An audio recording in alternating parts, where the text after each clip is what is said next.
I'm JasonUFC, and today we have a story about UFC lightweight contender Charles "The Bronx" Oliveira responds to Colby Chaos Covington welterweight call-out. After dropping a UFC lightweight title eliminator to Arman Sarukian, Charles "The Bronx" Oliveira may be eyeing another weight class and the challenge of Colby Chaos Covington. Okay, so let's just get straight to the article. Let's get to the quotes. Now, I believe this is what Colby Chaos Covington said. This is what Covington says on Submission Radios. Colby Covington says, "I think a guy like Charles Oliveira makes sense." Covington said on Submission Radio. Charles Oliveira, was out there saying the other day that Charles Oliveira, wants to come up to the UFC welterweight division. So I'm the king of Brazil, man. Everybody knows I run that country. All the women love me, Colby Chaos Covington. All the men in Brazil want to be like me. So Charles Oliveira, you want this fight. You want to really come up to welterweight and you want big fights. Let's see if you are about it or if you are just talk. Charles Oliveira is interested in facing Colby Chaos Covington at welterweight.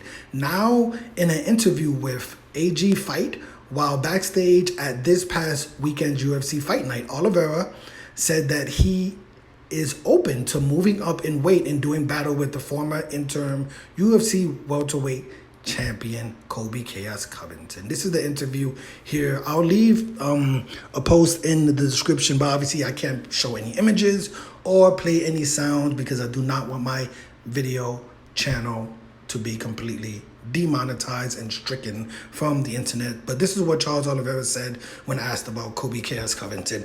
Actually, it's like I said, it's just sitting down and checking right about legacy, about history, about values. We have to sit down. When I woke up in the morning, thousands of people were sending me messages. Colby Chaos Covington's a loud mouth guy. He's a guy who talks a lot. So let's see why not. Okay, so that's the entire article there. Like I said, I'll leave the video in the description and you can check out the interview. But I just want to preface this by saying I am a MMA casual, so I don't follow everything that's going on in the sport. But in this 1 minute and 24-second clip, they asked a few questions to Charles Oliveira. One question was if he's going to be the backup for Conor McGregor and Michael Chandler. He said maybe, we'll see, something like that. Then they asked him about Colby Chaos Covington. He said, or maybe, I think they asked him about Renato Moicano, right? The lightweight, who I believe just moved into the rankings. You know, he always is on Ariel Helwani doing his interviews. Manny Moicano, he's doing his thing. But in this interview right here, Charles Oliveira said, no, I don't want to fight someone like Moicano because I want to look forward. I don't want to look backwards.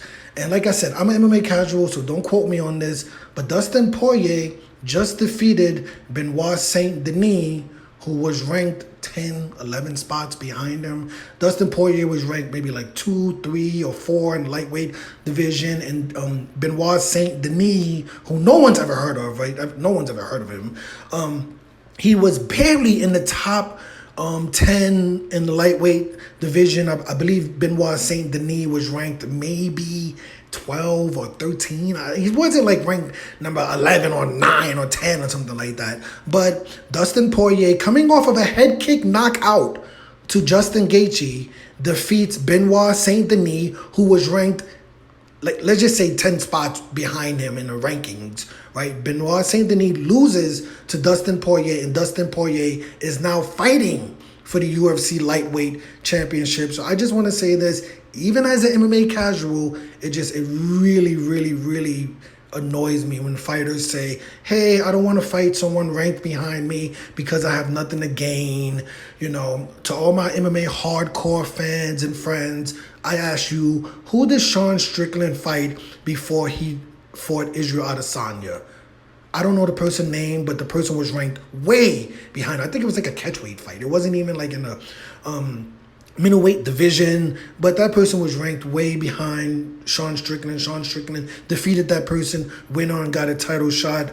Current champion Leon Edwards. Who did he fight before he fought Kamal Usman? Answer is Nate Diaz. Nate Diaz in the welterweight division. Leon Edwards fought Nate Diaz, who was ranked, I don't even know if he was even ranked in the welterweight division, but Leon Edwards defeated Nate Diaz and got a title shot. So enough with this idea that, hey, the only way you get a title shot in the UFC is if the person is ranked above you. I just want to rant on that point.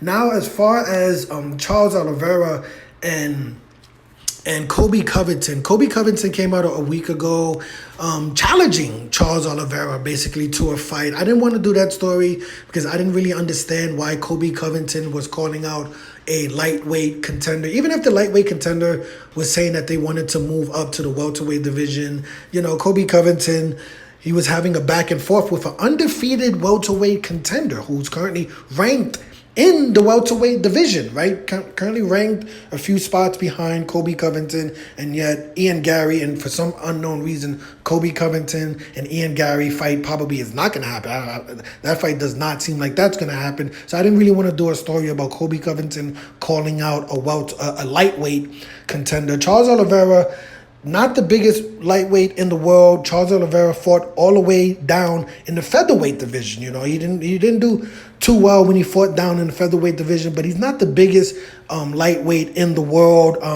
I just thought it was a little bit interesting because it does seem like Islam Makhachev, he's positioning himself to move up to the welterweight division. You see, he's discrediting Islam Makhachev is discrediting all the contenders in the lightweight division, taking a fight versus Dustin Poirier, basically leading into the idea that, hey, if I defeat Dustin Poirier, and if Leon Edwards defeats Bilal Muhammad, I want to move up to the welterweight division.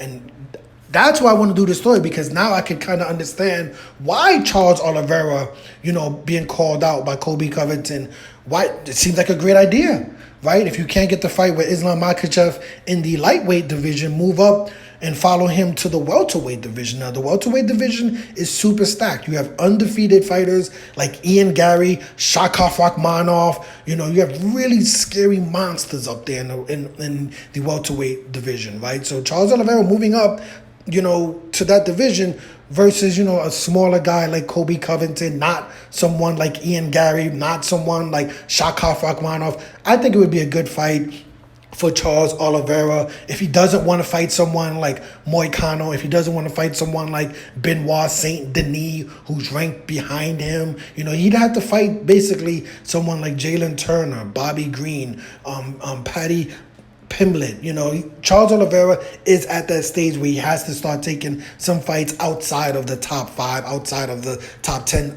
as does Colby Chaos Covington. Colby Chaos Covington, last 3 victory are over 3 fighters who all recently retired. Jorge Masvidal retired, Robbie Lawler retired, and Tyron Woodley retired. Colby Covington has 0 victories over currently ranked welterweight contenders. Let me say that one more time, because Colby Covington is ranked like number 3 or 4 in the welterweight division. 0 victories over any ranked welterweight contender. So at some point, Colby Covington has to fight a ranked welterweight contender and get a victory. But let me know your opinion of this story. Like I said, I'm MMA casual, so what the hell do I know? I'm Jason, UFC. Today we had a story about Charles "Du Bronx" Oliveira responds to Colby Chaos Covington welterweight call out. Hit the like button, hit the subscribe button, hit the $1 donation button. And please tune in to the next video on this channel. Thanks a million for watching.